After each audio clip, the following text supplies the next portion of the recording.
The rain hammered against the hospital's back entrance like bullets against glass, each drop a percussion of my exhaustion. I pressed my forehead against the cool metal of my locker, inhaling the sterile scent of disinfectant that had become as familiar as my own skin. 12 hours. 12 hours of emptying bedpans, changing IV bags, and dodging the wandering hands of patients who thought a nurse's aide uniform was an invitation. My reflection in the small magnetic mirror hanging inside showed someone I barely recognized anymore. Dark circles carved shadows beneath my eyes, and my auburn hair, once thick and glossy, hung limp around my face, dulled by cheap shampoo and the hospital's harsh fluorescent lights. 23 years old, and I looked 40. "Emma, you coming?" Sarah poked her head around the corner, her own exhaustion evident in the slump of her shoulders. "Go ahead. I need a minute." She didn't argue. We all needed more than minutes these days. I pulled on my threadbare coat, the one with the broken zipper I kept meaning to replace, and stepped out into the November storm. The cold slapped my face immediately, rain mixing with something that felt like sleet. My ancient Toyota sat in the far corner of the employee lot, as far from the building as possible, because I'd arrived late this morning. Again. The walk felt endless. Water seeped through the hole in my left shoe, the one I'd been stuffing with cardboard for the past 2 weeks. My paycheck wouldn't come for another 5 days, and even then, most of it was already spoken for. Rent, the electric bill I'd been dodging, the collection agency that called 3 times a day about my mother's medical debt. I fumbled with my keys, fingers numb and clumsy. The car door groaned open, and I collapsed into the driver's seat, shivering so hard my teeth chattered. The engine turned over once, twice, then nothing, just a clicking sound that might as well have been laughter. No. No, no, no. I turned the key again. Click, click, click. I dropped my forehead against the steering wheel, willing myself not to cry. Crying was a luxury I couldn't afford. Crying meant giving up, and I'd promised myself, promised my mother before she died 6 months ago, that I wouldn't give up. The knock on my window made me jump so hard I hit my knee on the underside of the dashboard. A man stood in the rain, but somehow the storm seemed to bend around him, as if even the weather knew better than to touch him. He wore a black coat that probably cost more than my car, the fabric so fine it seemed to repel water rather than absorb it. Dark hair, meticulously styled despite the downpour. And his face. God, his face was the kind that belonged on magazine covers, all sharp angles and dangerous beauty, but it was his eyes that made my breath catch. Even through the rain-streaked window, I could see them, cold, calculating, the gray of storm clouds right before lightning strikes. He gestured for me to roll down the window. I hesitated. Every instinct screamed danger, but what choice did I have? I was stuck in a dead car in an empty parking lot with night falling fast. The manual crank protested as I lowered the window halfway. Rain immediately began to seep in. Car trouble? His voice was smooth, cultured, with an accent I couldn't quite place. European, maybe. Old money and older secrets. "Dead battery," I said, hating how small my voice sounded. "It's fine. I'll call. At this hour? In this storm?" He glanced at his watch. Sleek, silver, probably worth more than I made in a year. "The nearest tow service is 40 minutes away. Assuming they'll even come out in this weather." How did he know that? I studied him more carefully. Behind him, barely visible through the rain, sat a black SUV with tinted windows. I could make out at least 2 figures inside, both watching us. "I can give you a ride." It wasn't a question. "I don't know you." Something flickered in those gray eyes. Amusement? Annoyance? "No, you don't. I'm fine waiting. You're shivering so hard I can see it from here. Your lips are turning blue." He pulled out a phone, sleek, expensive, and spoke into it without taking his eyes off me. "Marco, bring the car around." I said I'm fine, and I'm saying you're not. The SUV's engine purred to life. "You can accept the ride, or you can sit here and develop hypothermia. Your choice." The SUV pulled up beside us, and the man opened my door before I could protest further. His hand, God, even his hand looked expensive, with perfectly manicured nails and a watch that caught the light, extended toward me. I stared at it. Every rational thought told me to refuse. Strange men in expensive cars didn't offer rides to broke nurses' aides out of kindness. There was always a price. But my teeth were chattering so hard I could barely think, and the warmth emanating from the SUV's interior was like a physical pull. I took his hand. His fingers closed around mine, warm and strong, and I felt a jolt run through me that had nothing to do with the cold. He helped me out of my car with a gentleness that seemed at odds with the predatory way he'd studied me through the window. The SUV's interior was like stepping into another world. Leather seats that probably cost more than my monthly rent, heating that immediately began to thaw my frozen limbs, and the subtle scent of expensive cologne mixed with something darker.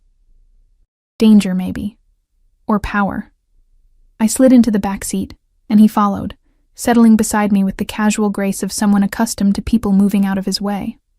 The driver, Marco, apparently, didn't so much as glance at me in the rearview mirror. Where to? The man's voice was closer now, intimate in the enclosed space. Maple Street. Building 4C. The address sounded even more pathetic, spoken aloud in this vehicle that probably had more technology than my entire apartment building. He relayed the information to Marco, who pulled out of the parking lot with the smooth efficiency of a professional driver. Silence settled over us, broken only by the rain drumming on the roof and the quiet hum of the engine. I could feel him watching me, studying me with the same intensity he'd shown through the car window. My skin prickled with awareness. You work at the hospital. Not a question. Nurse's aide. I kept my eyes forward, focusing on the rain-blurred streetlights passing by. Long shift? 12 hours. Sometimes more if they're short-staffed. Which is always. You look exhausted. I finally turned to face him, irritation cutting through my discomfort. Thanks. Every girl loves to hear that. The corner of his mouth lifted in what might have been a smile. It transformed his face from merely handsome to devastatingly beautiful. And I felt something in my stomach flip. I meant, he said, his voice dropping lower, that you look like someone who carries too much weight. Someone who never asks for help. The observation was too accurate, too intimate. I looked away again. What's your name? He asked. Emma. It slipped out before I could think better of it. Emma. He repeated it like he was tasting it, testing how it felt in his mouth. I don't need to know. The words came out sharper than intended, but something in his presence made me defensive. He was too perfect, too polished, too dangerous. Men like him didn't exist in my world except as problems. Another almost smile. Fair enough. The drive should have taken 15 minutes. The silence stretched, comfortable for him, agonizing for me. I became hyper-aware of every detail. The way his coat hung perfectly on his broad shoulders, the faint scar along his jaw that somehow made him more attractive, the gold ring on his right hand with an emblem I couldn't quite make out. You live alone? He asked suddenly. Warning bells rang in my head. Why? Curious. You're very curious for a stranger giving someone a ride. Perhaps I want to stop being a stranger. My heart kicked against my ribs. The way he said it, low, deliberate, made it clear he wasn't talking about friendship. I'm not interested, I said, but even I could hear the lie in my voice. Liar. The word was soft, almost affectionate. Your pulse is racing. I can see it in your throat. Heat flooded my face. I crossed my arms, acutely aware of how thin my uniform was, how threadbare my coat. Next to his obvious wealth, I felt like something scraped off the bottom of someone's shoe. Here. Marco's voice broke the tension as the SUV pulled up in front of my building, a gray, concrete nightmare that looked even worse in the rain. I reached for the door handle, desperate to escape the suffocating intensity of the man beside me. His hand caught my wrist. Not hard, but firm enough to stop me. Emma.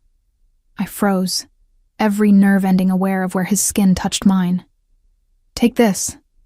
He pressed something into my palm, a business card, thick and expensive.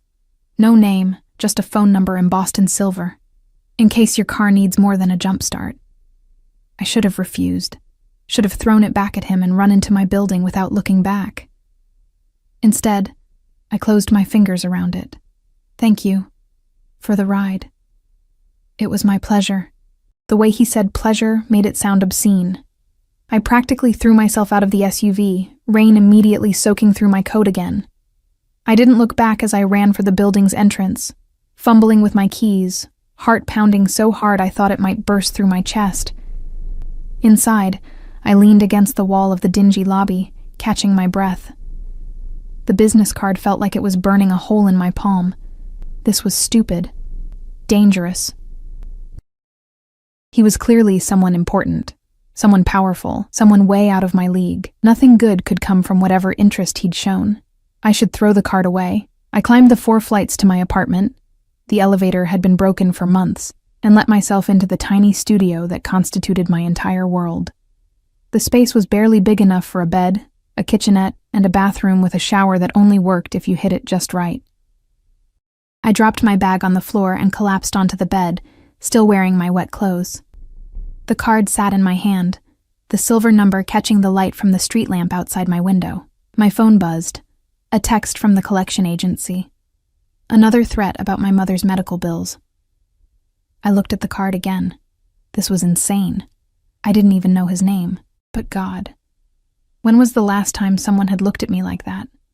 Like I was something precious instead of something convenient. When had anyone offered help without expecting something in return? My fingers moved before my brain could stop them, pulling out my phone and typing the number. This is Emma. From tonight. Thank you again for the ride.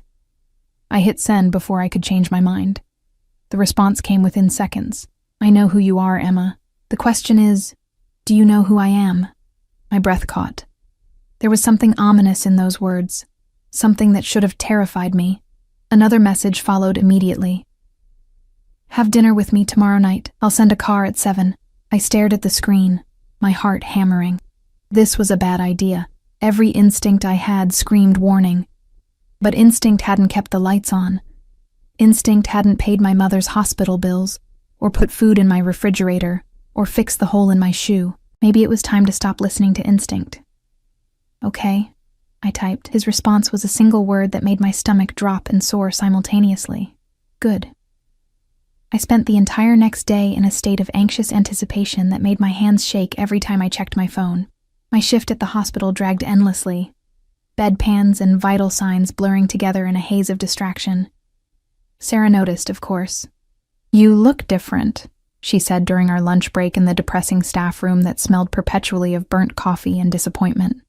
Different how? I picked at the sandwich I'd made from the bread that was 2 days from going stale. I don't know. Like you're waiting for something. Her eyes narrowed. Or someone. I felt heat creep up my neck. It's nothing. Emma Morrison, you are the worst liar I've ever met. She leaned forward, lowering her voice even though we were alone. Spill. I have a date tonight, that's all. Her eyebrows shot up. A date? You haven't been on a date since... I know. Since Michael. Since he'd promised forever and delivered 6 months before disappearing with my savings and my dignity. It's probably stupid. Who is he?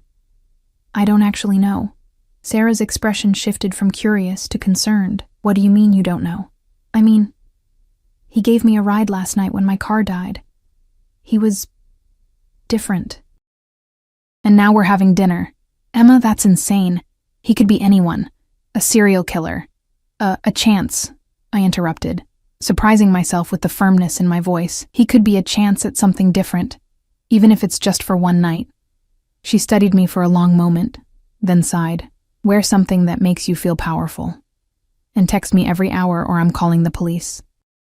At 6:30, I stood in front of my tiny closet, staring at the pathetic collection of clothes that represented my entire wardrobe.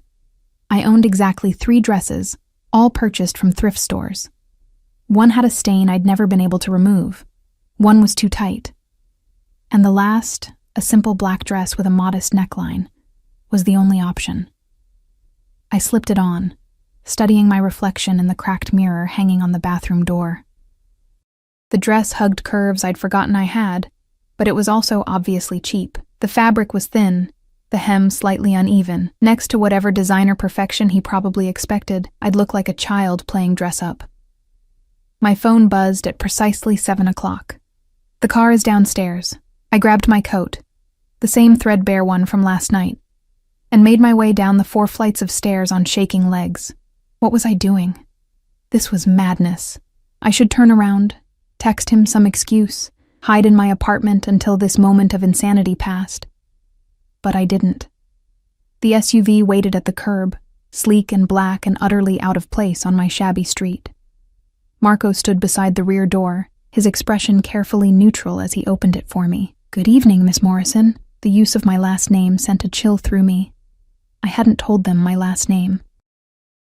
The interior was just as luxurious as I remembered, but this time there was a garment bag laid across the seat.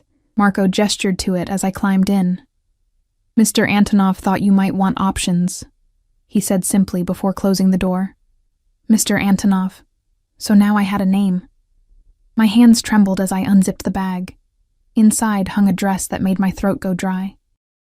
Midnight blue silk that seemed to shimmer in the dim light, with a neckline that would show just enough and a hem that would fall to mid-thigh. The designer label inside meant nothing to me, but the price tag still attached made my stomach drop. $12,000 for a dress. I should have been insulted, should have seen it for what it was, a wealthy man assuming he could buy anything, anyone. But when I touched the fabric, it felt like touching water, like touching moonlight. I'd never felt anything so soft. A small note card fell from the folds. "You deserve to feel beautiful. D." Something in my chest cracked open. The privacy screen between the driver and passenger compartments was up, offering me complete privacy. I hesitated only a moment before slipping out of my cheap black dress and into the silk. It slid over my skin like a caress, fitting perfectly as though it had been made for me. How had he known my size? The question should have terrified me. Instead, it sent a different kind of shiver down my spine. When Marco opened my door 20 minutes later, we were in a part of the city I'd only seen in photographs. Towering buildings of glass and steel, streets lined with expensive cars and people who'd never known what it meant to choose between food and electricity. He led me toward a restaurant with no visible sign, just a discreet door attended by a man in a tuxedo who nodded as we approached. Inside, the world transformed into something from a dream, or a movie. Crystal chandeliers cast warm light over tables draped in white linen, each one occupied by people who belonged in this world of wealth and power. I didn't belong here. Every step in my borrowed dress felt like a lie. "This way, Miss Morrison." A hostess appeared, her smile professional and cold. She led me through the main dining room, past tables where conversation stopped, and heads turned to watch me pass. I felt their judgment like physical touches, assessing, dismissing. We climbed a curved staircase to a second floor I hadn't known existed. Here, the lighting was softer, the tables fewer and farther apart. The hostess stopped at a door at the far end of the hallway and knocked once before opening it. The private dining room beyond stole my breath. Floor-to-ceiling windows overlooked the city, the lights sprawling out like scattered diamonds. A single table sat in the center, set for 2 with more silverware than I knew what to do with. Candles flickered, casting dancing shadows on walls covered in artwork that probably cost more than my entire building. And standing by the windows, silhouetted against the city lights, was him. He turned as I entered, and I understood why people use the word devastating to describe beauty. He wore a dark suit that had definitely been tailored to his body, every line perfect, every detail exact. His dark hair was swept back from his face, revealing those storm-gray eyes that seemed to see straight through me. Emma. My name on his lips sounded like a prayer, or a claim. Mr. Antonov. I was proud that my voice didn't shake. Dmitri. He moved toward me with the grace of a predator, each step measured and purposeful. "And you look exquisite." Heat flooded my face. "The dress is... it's too much. I can't accept it's a gift." He was close now, close enough that I could smell his cologne, something dark and expensive that made my head swim. "I don't expect anything in return." Everyone expects something in return. His eyes darkened. Perhaps, but not tonight. He pulled out my chair with old-world courtesy that felt practiced, automatic. I sat, hyper-aware of the silk sliding against my skin, of his hands briefly touching my shoulders as he pushed the chair in. When he took his seat across from me, I finally found my voice. How did you know my last name? My size? A slight smile played at his lips. I'm a thorough man, Emma. When something interests me, I learn everything about it. The casual admission should have sent me running. That's invasive? Yes. He poured wine into my glass, something red and probably older than me. But I wanted to ensure your comfort, your safety, by investigating me, by knowing who you are. He leaned back, studying me with that unnerving intensity. Emma Grace Morrison, 23 years old, orphaned 6 months ago when your mother lost her battle with cancer. Currently working as a nurse's aide at St. Catherine's Hospital, 3 shifts a week when they can afford to schedule you, 4 when they can't. You live alone in a studio apartment in a building with 17 code violations. Stop! My hands clenched in my lap. Just stop. You asked. I asked how you knew my size. Not for you to recite my entire pathetic life. Something shifted in his expression.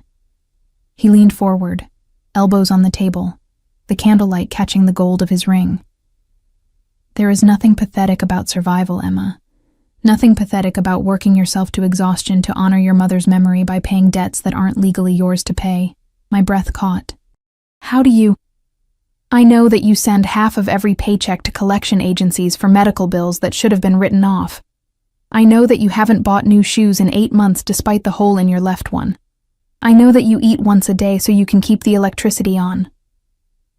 His voice was soft, almost gentle, but his eyes burned. I know that you're drowning, and you're too proud to ask for help. Tears stung my eyes. I blinked them back furiously. Why? Why do you care about any of this? Because when I saw you last night, soaked and shivering and so goddamn stubborn that you'd rather freeze than accept help from a stranger, I saw something I thought was extinct. He reached across the table, his fingers brushing mine. The touch sent electricity racing up my arm. I saw someone real. A waiter appeared as if summoned by magic, placing plates of food in front of us that looked too beautiful to eat. Dimitri withdrew his hand, and I immediately missed the contact. We ate in silence for several minutes. The food was exquisite, flavors I'd never experienced, textures that melted on my tongue. I tried not to think about how much this single meal probably cost. Tell me about your mother, Dimitri said suddenly. I looked up, surprised. Why? Because she clearly meant everything to you. Because grief is still fresh in your eyes when you think no one's watching.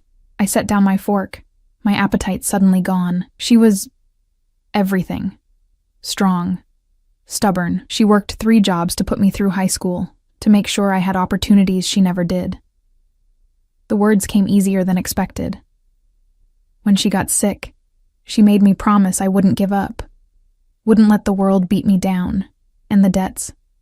I promised her I'd take care of everything, that she didn't need to worry. A bitter laugh escaped me. Turns out everything was $140,000 in medical bills that insurance refused to cover. Dimitri's expression hardened. What was the name of the insurance company? Why? Humor me? I told him. He pulled out his phone and typed something, his movements sharp and precise. When he looked up, there was something dangerous in his eyes. Consider it handled. What? No. I didn't tell you so you could... Emma. The way he said my name made me stop mid-sentence. I'm handling it. This is not a negotiation. I don't want your money. Then consider it a gift for your mother. Tears threatened again. I fought them back, refusing to cry in front of this beautiful, dangerous man who seemed determined to unravel every defense I'd built. Why are you doing this? You don't know me. Last night was the first time we'd ever met. Was it? He tilted his head, studying me with those penetrating gray eyes. A chill ran down my spine. What do you mean? I've seen you before, Emma, months ago. You were coming out of the hospital, still in your uniform, carrying grocery bags that had torn at the bottom. You were scrambling to pick up cans before they rolled into the street, and you were laughing. Despite everything, you were laughing. His voice dropped lower. I couldn't look away. My mouth went dry. You remember that? I remember everything about you. He stood, moving around the table with fluid grace. I remember thinking that I'd never seen anyone so beautiful, so alive in a world that tries to kill spirit like yours. He stopped beside my chair, and I had to tilt my head back to look at him. My heart hammered against my ribs. "Dimitri, I want you, Emma." The blunt confession stole my breath. "I've wanted you since that moment 6 months ago. Last night, seeing you again, was fate giving me a second chance I don't deserve." His hand came up, fingers tracing my jaw with a gentleness that contradicted every dangerous thing about him. I should pull away, should run from this intensity, this obsession I could see burning in his eyes. Instead, I leaned into his touch. "This is crazy," I whispered. "Yes. You could have anyone. Why me?" "Because everyone else is a performance. You're real." His thumb brushed across my lower lip and I trembled. "And I'm tired of performances." He leaned down, his lips hovering just above mine. "Tell me to stop." I couldn't. God help me. I couldn't. When his mouth met mine, the world caught fire. The kiss was gentle at first, almost questioning, but when I responded, when I opened for him, it transformed into something consuming. His hand tangled in my hair, tilting my head back as he deepened the kiss, tasting me like I was something rare and precious. I'd been kissed before, but never like this. Never like I was oxygen and he was drowning. When we finally broke apart, we were both breathing hard. "Come home with me," he murmured against my lips. Every rational thought screamed no.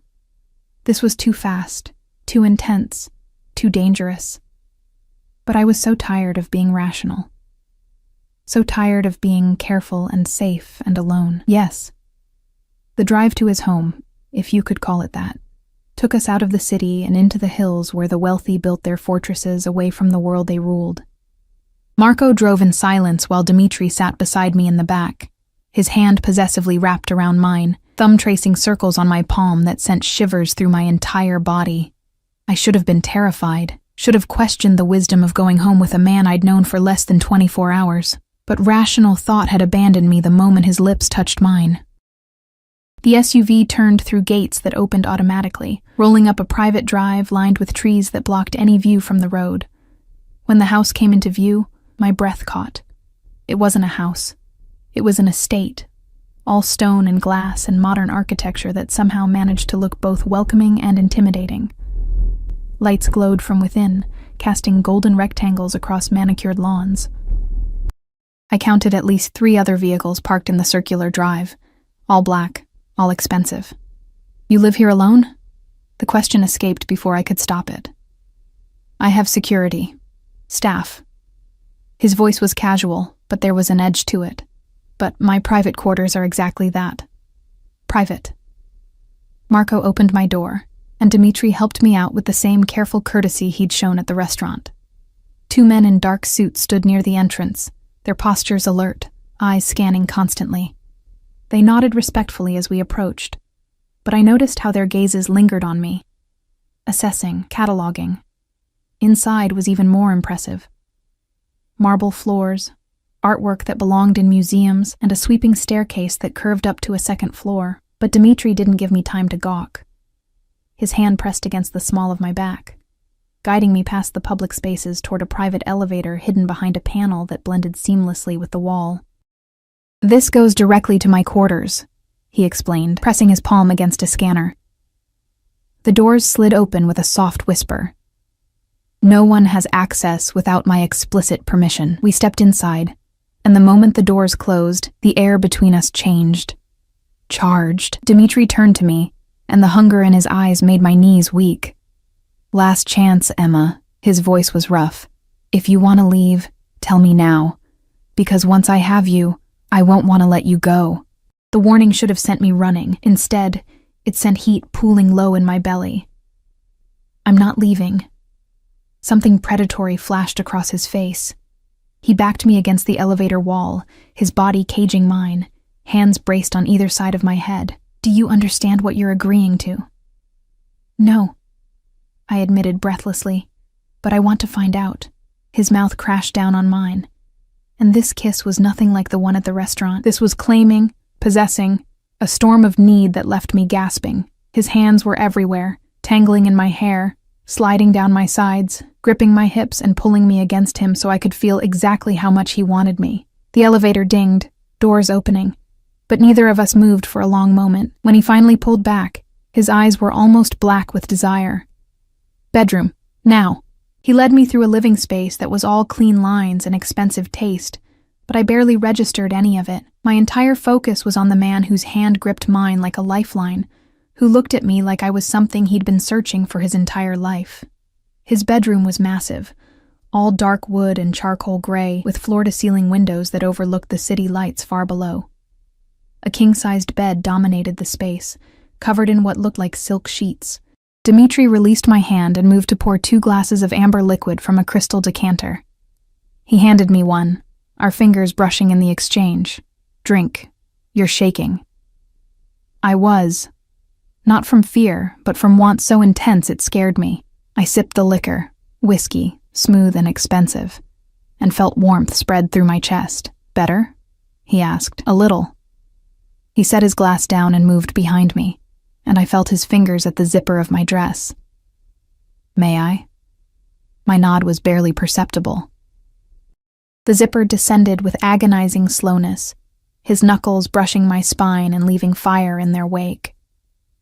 The silk whispered as it fell, pooling at my feet and leaving me standing in nothing but the underwear I'd worn. Plain, cotton, utterly unsexy compared to everything else about this moment. I started to cover myself, suddenly self-conscious, but Dmitri caught my wrists. Don't, his voice was harsh. You're perfect. His hands released mine to trace the curve of my waist, the flare of my hips. Every touch was reverent, worshipful, like he was memorizing me through his fingertips. When his lips pressed against my shoulder, I couldn't suppress the shiver that ran through me. Tell me you want this, he murmured against my skin. I want this.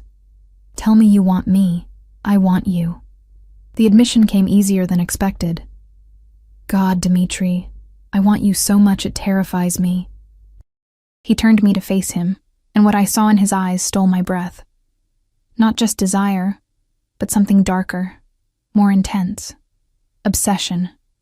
You should be terrified, he said softly. Because I meant what I said. I won't want to let you go. Then his mouth was on mine again, and I stopped thinking altogether. What followed was a blur of sensation. His hands exploring every inch of my skin, my fingers fumbling with the buttons of his shirt, the heat of his body against mine as he lifted me and carried me to the bed. He took his time, worshipping me with a patience that felt at odds with the hunger burning in his eyes. When he finally moved over me, when we finally came together, it felt like something fundamental shifted in the universe. Every touch was electric. Every kiss a promise, every whispered word in a language I didn't understand, but somehow felt in my bones. Afterward, I lay wrapped in his arms, my head on his chest, listening to his heartbeat slow. His fingers traced lazy patterns on my back, and for the first time in months, maybe years, I felt safe. Stay, he murmured into my hair. I have work tomorrow. Call in sick. I lifted my head to look at him. I can't afford to miss a shift. His jaw tightened. You won't have to worry about that anymore. Dmitri, stay. His arms tightened around me. Please. The please undid me. This powerful, dangerous man saying please like I had any power at all. Okay. Just tonight. I felt him smile against my hair. Just tonight. But we both knew it was a lie. I woke to sunlight streaming through windows and the realization that I was alone in the massive bed. Panic seized me for a moment before I heard water running in what must be the bathroom. I sat up, pulling the sheet around me, and took in my surroundings with clearer eyes. The room was impeccably decorated but strangely impersonal. No photographs, no personal items beyond the expensive watch on the nightstand, and a phone that buzzed constantly. The water shut off, and Dmitri emerged wearing nothing but a towel slung low on his hips. Water droplets traced paths down his chest, and I noticed for the first time the scars. Thin, precise lines that spoke of violence, on his ribs, across his shoulder. One along his abdomen that looked like it had nearly killed him. He caught me staring. Occupational hazards. What do you do? The question I should have asked yesterday. He moved to the closet, pulling out clothes with economical movements. I manage various business interests. That's not an answer. No. He pulled on pants, then a shirt, his movements precise. It's not. Dimitri. Some things are better left unknown, Emma. His For voice your was gentle protection. but firm. Dread settled in my stomach. What kind of business requires that kind of protection? He didn't answer. Just finished buttoning his shirt and checked his phone. His expression darkened at whatever he saw there. I need to handle something. Marco will take you home when you're ready. He leaned down, pressing a kiss to my forehead. Breakfast will be brought up shortly. Wait. But he was already moving toward the door. He paused at the threshold, looking back at me with an expression I couldn't read. This changes nothing, Emma. You're mine now. And I protect what's mine. Then he was gone. I sat in the empty bedroom, sheet clutched to my chest, and wondered what I'd gotten myself into. True to his word, breakfast arrived 15 minutes later, brought by a woman in her 50s who introduced herself simply as Maria and didn't bat an eye at finding me naked in her employer's bed. She laid out enough food for 3 people on a table by the windows and informed me that fresh clothes had been provided in the bathroom. The clothes fit perfectly. Of course they did. Marco drove me home in silence, and I spent the entire ride staring at my phone, which had 17 missed calls from Sarah and a text that simply read, "Are you alive?" "I'm fine," I typed back. "Long story." Her response was immediate. "You better tell me everything." But when I walked into my apartment building and saw the man waiting in the lobby, everything else fled my mind. He was tall, thin, with nervous energy that radiated off him like heat. His clothes were expensive but worn, and his eyes, when they landed on me, widened with recognition that made my blood run cold. "Emma Morrison?" I froze at the entrance. "Who's asking?" "You need to come with me. Now." He glanced over his shoulder like he expected someone to burst through the door at any moment. "It's about Dmitri Antonov." My heart stopped. "How do you—" "Please." Desperation tinged his voice. "He's not who you think he is. You're in danger. I don't know what you're talking about. He's Bratva, Russian mafia." The man took a step closer, and I saw the bruises on his knuckles, the fear in his eyes. "And if you don't disappear right now, you'll end up like everyone else who gets too close to him." The world tilted. "I don't believe you. Then you're a fool." He pulled out his phone, showing me a photograph. Dmitri, standing in what looked like a warehouse, surrounded by men with guns. His expression was cold, ruthless. Nothing like the man who'd held me so gently last night. "He's dangerous, Miss Morrison, and now that you've been seen with him, you're in danger too." I stared at the photo, my mind reeling. The scars, the security, the way people moved out of his path, the careful way he'd avoided telling me what he did. "Why are you telling me this?" My voice came out as a whisper. "Because my sister made the same mistake you did. She thought she could handle him, thought she was special." His voice cracked. "They found her body 3 months ago." Horror washed through me. "I'm sorry." "Don't be sorry. Just run." He pressed something into my hand. Keys. "There's a car 2 blocks from here. Blue Honda. License plate JKL 4729. Take it and disappear. Before he decides you know too much." He was gone before I could respond, disappearing into the stairwell like a ghost.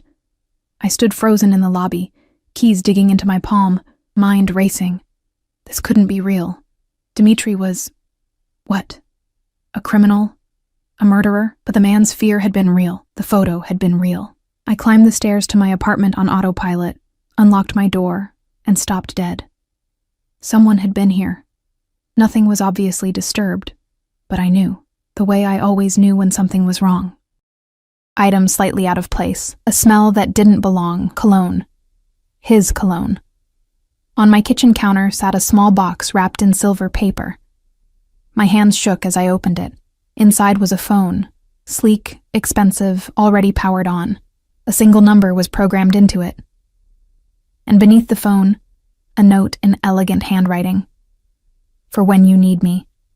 And you will need me, Emma, because now that you're mine, there are those who will try to use you against me. Don't trust anyone. Don't go anywhere alone. I'll be watching. D." The phone rang before I could process what I was reading. Unknown number. I answered with trembling fingers. "Hello? Emma Morrison?" A woman's voice, cold and professional. "This is Detective Sarah Chen with the Metropolitan Police. We need you to come to the station immediately. It's regarding Dmitry Antonov." The police station smelled like stale coffee and desperation. Detective Chen led me through a maze of desks to a small interrogation room that made my skin crawl. Gray walls, a metal table, 2 chairs bolted to the floor. She gestured for me to sit, then closed the door with a finality that made my stomach clench. "Am I under arrest?" My voice came out steadier than I felt. "No. But you might be in danger." She sat across from me, sliding a folder onto the table between us. "How long have you known Dmitry Antonov?" 2 days. It felt like a lifetime, and no time at all. Her eyebrows rose. 2 days, and you're already spending nights at his estate? Heat flooded my face. "How do you—" "We've been watching him for 18 months, Miss Morrison. We know everyone who goes in and out of his property." She opened the folder, revealing photographs that made my blood run cold. Dmitry at what looked like business meetings with men whose faces were hard and scarred. Dmitry climbing into cars with tinted windows. Dmitry shaking hands with someone the caption identified as a known arms dealer. He's the head of the Antonov Bratva, one of the most powerful Russian organized crime syndicates on the East Coast. Drugs, weapons, extortion, human trafficking. She tapped one photo. This man? Found dead 3 weeks after this picture was taken. This one? Disappeared. This one? Killed in a car bombing that also took out his wife and 8-year-old daughter. Nausea rolled through me. "Why are you showing me this?" "Because women like you, decent, hardworking, vulnerable, are exactly the kind he preys on. You're not the first. You won't be the last." Her voice softened slightly. "But you can be the one who survives." "What do you want from me?" "Information, access. You're already in his bed, Miss Morrison. That gives you opportunities we don't have." She leaned forward. "Help us bring him down, and we'll protect you. We'll relocate you. Give you a new identity. Make sure you're safe." I stared at her, my mind racing. Everything she was saying aligned with what the man in my lobby had told me. The scars. The security. The careful evasion when I asked about his work. But I also remembered his gentleness. The way he'd looked at me like I was precious. The vulnerability in his voice when he'd asked me to stay. "I need time to think." "You don't have time." Detective Chen's voice sharpened. "Every second you're connected to him puts you at risk. His enemies will see you as leverage. His allies will see you as a liability. And Dmitry himself." She paused. "Men like him don't do relationships, Miss Morrison. They do possessions.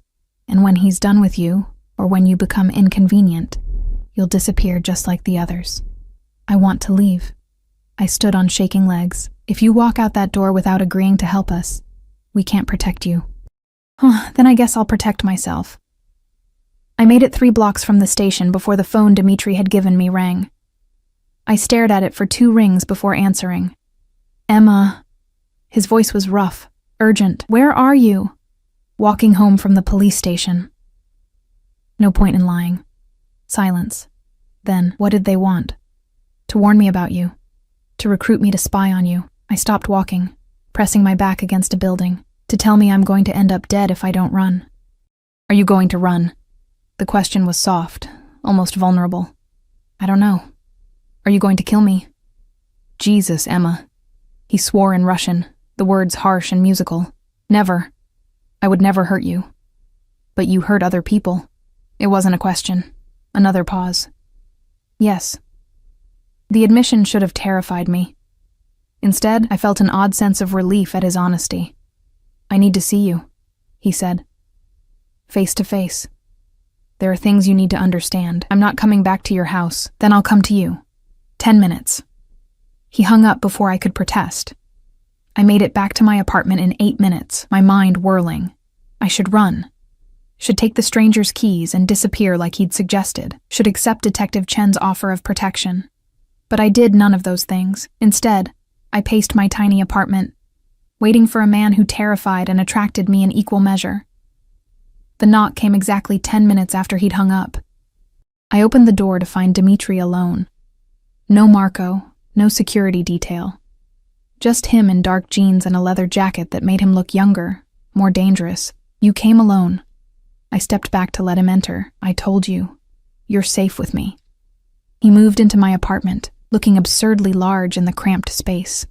His eyes scanned everything, the peeling paint, the ancient appliances, the mattress on the floor that served as my bed. Say what you came to say. I crossed my arms, meeting the barrier. He turned to face me, and the raw emotion in his eyes made my breath catch. Everything they told you is true. I am Bratva. I do terrible things to terrible people. I've killed. I've hurt. I've broken every law that matters. He took a step closer. But I have never, not once, hurt someone who didn't deserve it, and I have never involved an innocent. That man in my lobby said his sister, Irina Volkov, wasn't innocent. His voice turned cold. She was working for my biggest rival, gathering information to use against me. She got caught in the crossfire of her own making. He said you killed her. I didn't. But I won't pretend her death saddens me.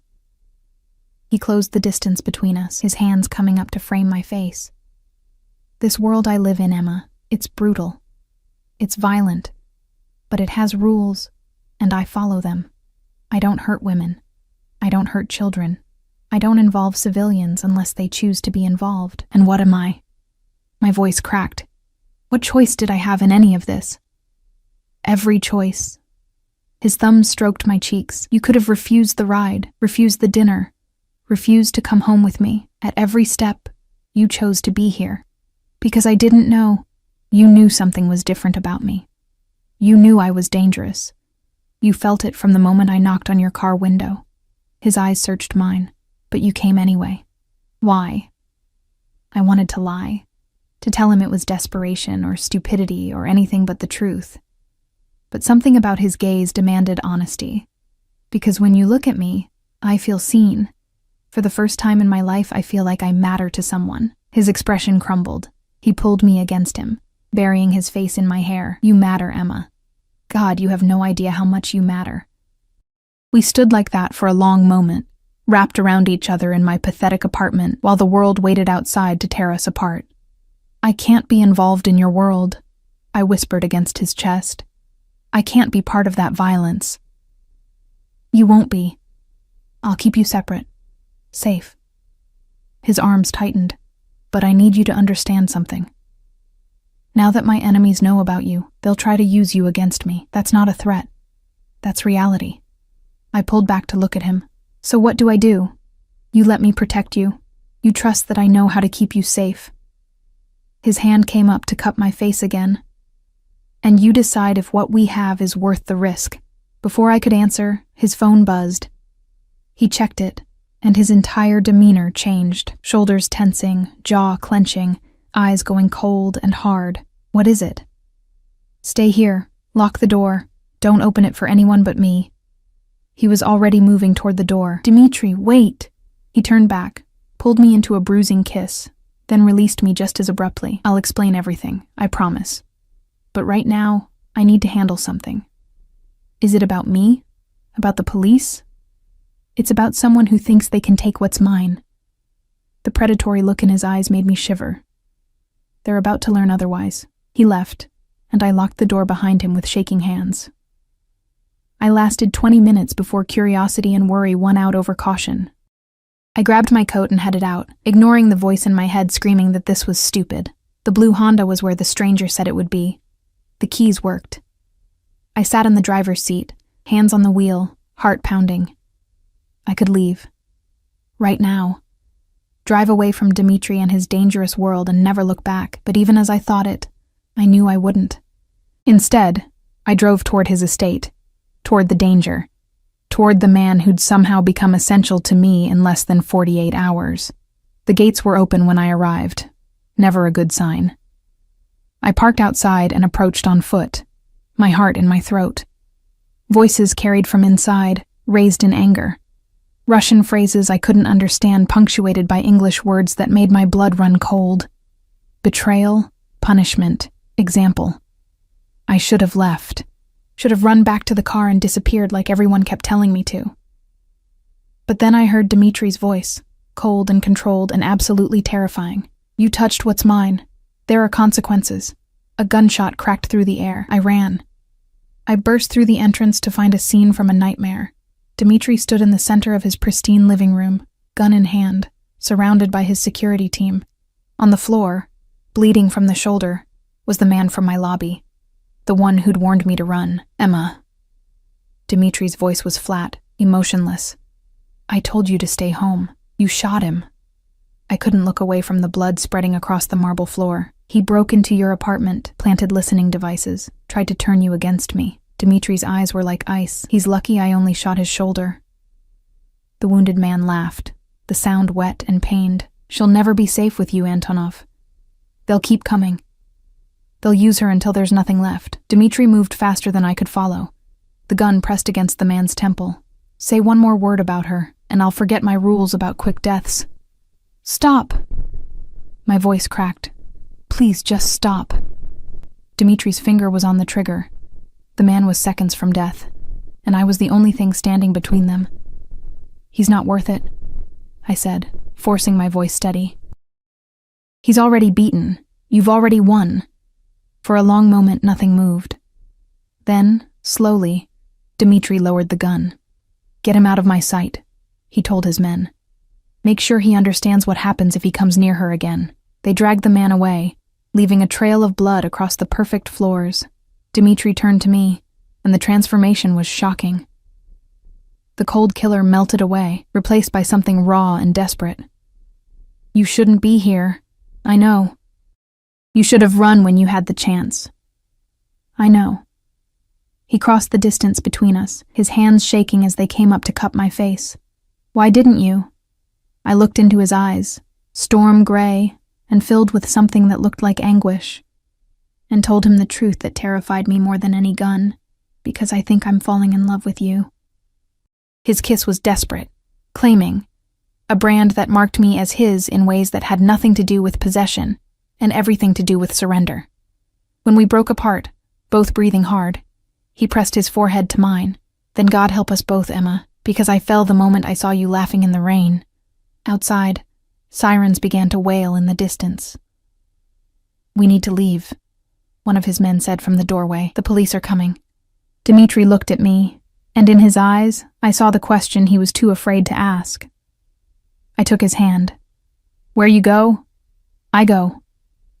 We didn't go back to his estate. Instead, Marco drove us to a penthouse in the heart of the city. One of what I was learning were many properties Dmitri owned. Safe houses, he called them. Places his enemies didn't know about. The sirens faded behind us as we climbed to the top floor, Dmitri's hand never leaving mine. His security team fanned out, checking rooms, securing exits. I watched it all in a daze, still processing the blood, the gun, the casual violence I'd witnessed. "Emma." Dmitri's voice pulled me back. We were alone now in a living room decorated in shades of gray and chrome. "Talk to me." I don't know what to say. I sank onto the sofa, suddenly exhausted. 6 hours ago, I was a nurse's aide with debt and no future. Now I'm... What? A mob boss's girlfriend? An accessory to attempted murder? He knelt in front of me, his hands on my knees. "You're not an accessory to anything. That man, Alexei Volkov, he's been trying to get to me for months. His sister's death was her own fault, but he blames me. When he found out about you, his jaw clenched. He was going to hurt you to hurt me. So you shot him. I would have done worse if you hadn't stopped me." His eyes met mine, unflinching. "I won't apologize for protecting you, Emma. That's not who I am." I know. And terrifyingly, I did know. I understood on some fundamental level that this was his world. These were his rules. And if I was going to be in his life, I had to accept that. What happens now? Now, we wait. The police will investigate, but they won't find anything. I own half the precinct, and the other half knows better than to push. He stood, pulling me up with him. "But there's something else we need to discuss." Dread settled in my stomach. "What?" He reached into his jacket and pulled out a small box. For one insane moment, I thought he was going to propose. Instead, when he opened it, I saw a pregnancy test. My heart stopped. What is that for? We didn't use protection last night. His voice was carefully neutral. I need to know if there are consequences. The words hit me like a physical blow. Consequences. As if a child would be a problem to be dealt with rather than a life. I'm on birth control, I said, the lie coming automatically. I hadn't been able to afford my prescription for 3 months, but he didn't need to know that. His eyes narrowed. Don't lie to me, Emma. I had your medical records checked. Your prescription lapsed 92 days ago. Rage flooded through me, hot and cleansing. You had my medical records checked? That's illegal. That's necessary. He set the box on the table between us. Take the test, please. And if I'm pregnant, what then? You'll make it another problem to handle? Pay me off and send me away? His expression shifted, something dark and possessive flashing in his eyes. If you're carrying my child, Emma, you're not going anywhere. Ever. The certainty in his voice should have terrified me. Instead, it sent a different kind of shiver down my spine. That's insane. You can't just keep me. Watch me. He moved closer, backing me against the window. You think I'd let you walk away with my baby? Let some other man raise my child while I watch from a distance? His hand came up to rest on my stomach, the touch gentle despite the steel in his voice. If you're pregnant, you're mine. Completely. No debate. You can't force me. I won't have to. Because despite your protests, despite your fear, you want to stay. You want to belong to someone who sees you, who values you, who would burn the world down to keep you safe. His other hand cupped my face. Take the test. Prove me wrong. My hands shook as I took the box. I wanted to throw it back at him, to rail against his arrogance, his possessiveness, his absolute certainty that he knew what I wanted. But he was right. God help me, he was right. I locked myself in the bathroom and took the test with trembling hands. 3 minutes. The box said to wait 3 minutes. I sat on the edge of the pristine bathtub and counted every second. When I finally looked, the 2 pink lines stared back at me like an accusation, or a promise. Pregnant. I was pregnant with Dmitri Antonov's child. The bathroom door opened. I'd forgotten to lock it, and Dmitri stood in the doorway. His eyes found the test in my hand, and I watched something transform in his face. The cold, dangerous mob boss melted away, replaced by something raw and overwhelming. Emma. He crossed the space between us in 2 strides, dropping to his knees in front of me. His hands came up to cup my stomach again, this time with a reverence that made my eyes sting. My baby.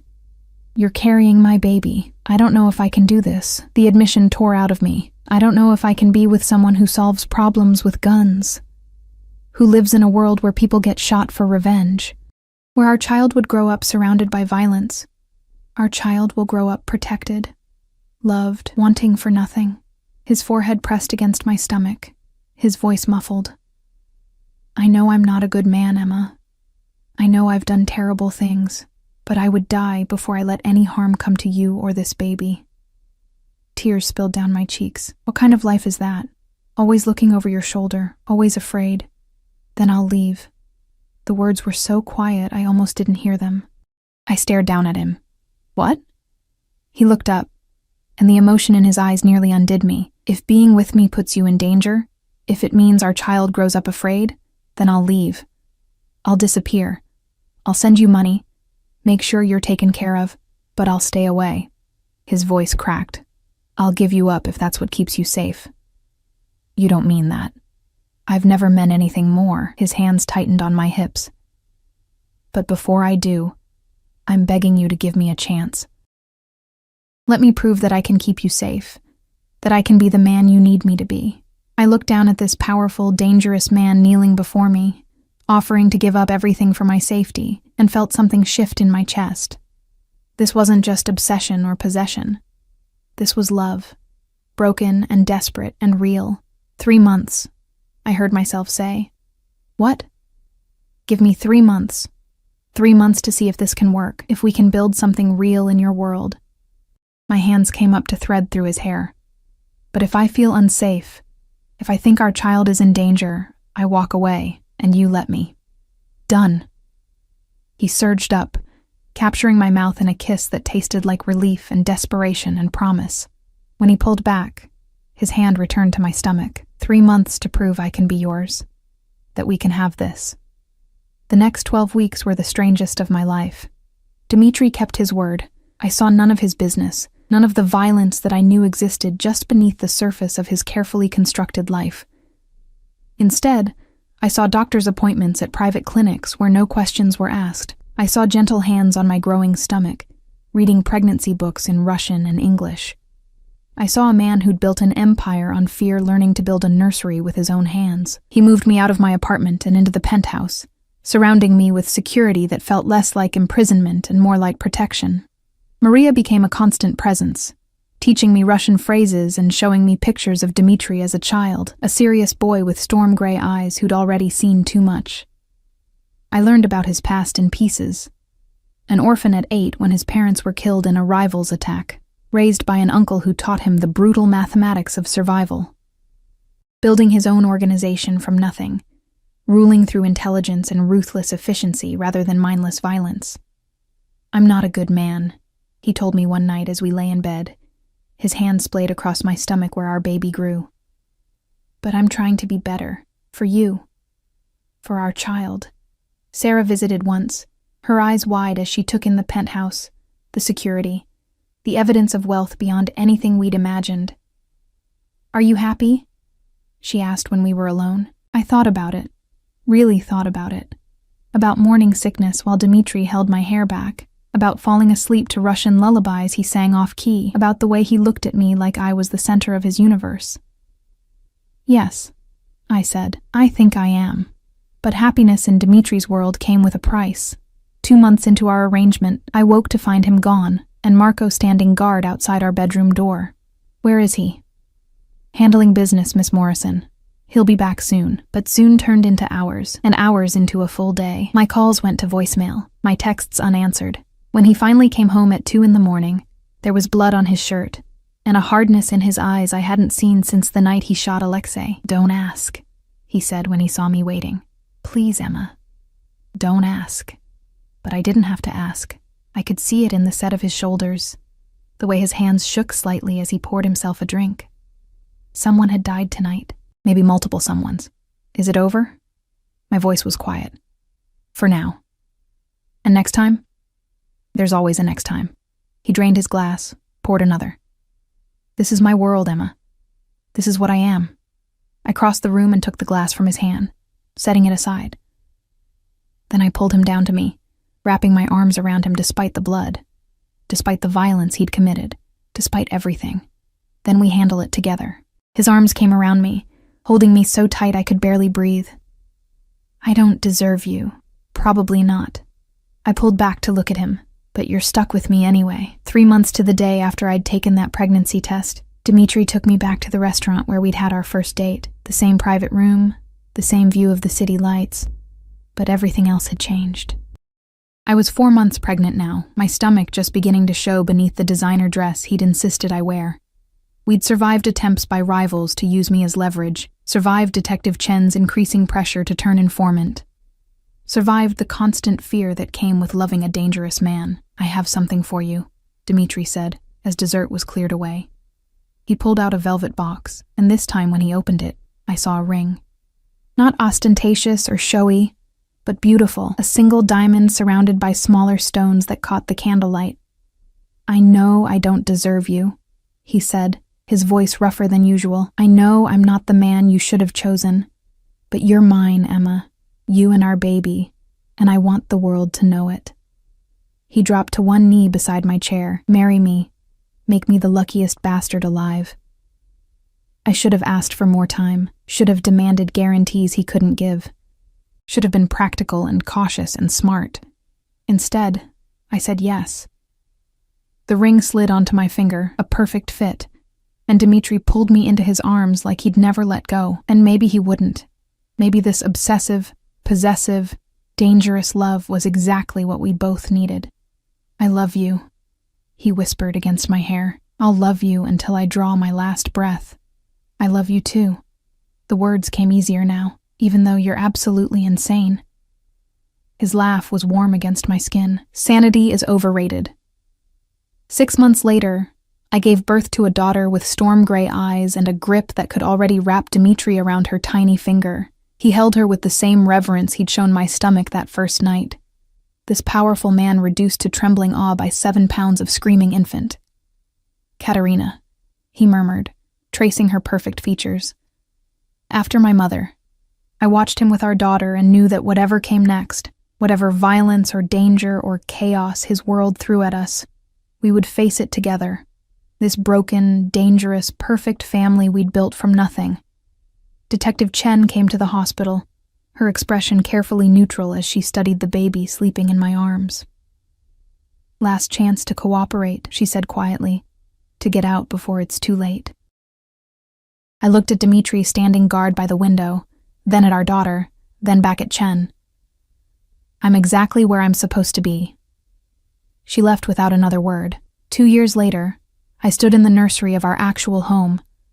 Not a penthouse or safe house, but a real home in the countryside where Katerina could grow up with space to run, and watched my husband teaching our daughter to say Papa in Russian. The violence hadn't stopped. His enemies hadn't disappeared.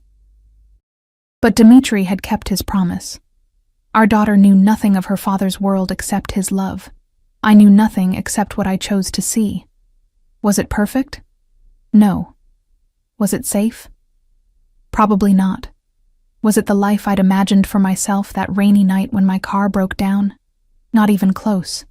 But when Dmitri looked up and saw me watching, when he smiled, that rare, genuine smile reserved only for us, when he crossed the room and pulled me into his arms with Katerina between us, I knew I wouldn't change a single moment. I'd slept with the Mafia boss and run straight into the life I was always meant to live. And I'd do it again in a heartbeat. "What are you thinking about?" Dmitri murmured against my hair. "How lucky I am." I tilted my head back to look at him. How completely, impossibly lucky. His kiss was soft, sweet, everything the dangerous man shouldn't be, but was with me. When he pulled back, his eyes were warm with the love that had transformed us both. "The luck is all mine, Moya Lyubov.